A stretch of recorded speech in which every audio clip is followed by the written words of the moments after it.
Xamneyi müdafiə etmək istəyirsinizsə, yanına gedin. Bu sözləri Livanın millət vəkili bildirib.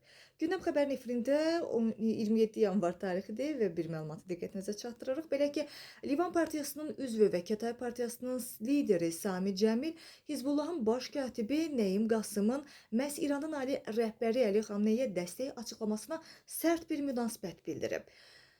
Cəmil sosial media hesabında yazır: Liderinizi müdafiə etmək istəyirsinizsə, onun yanına gedin. İntihar etmək istəyirsinizsə, edin. Sadəcə Livanı rahat buraxın.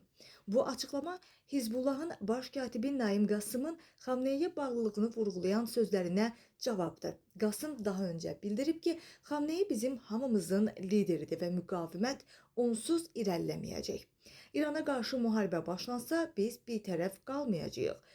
Nəyim Qasım əlavə eləyib ki, Trampın Xamneyə qarşı hədər qorxusu bizim üçün birbaşa təhdiddir və cavab vermək hüququmuz var.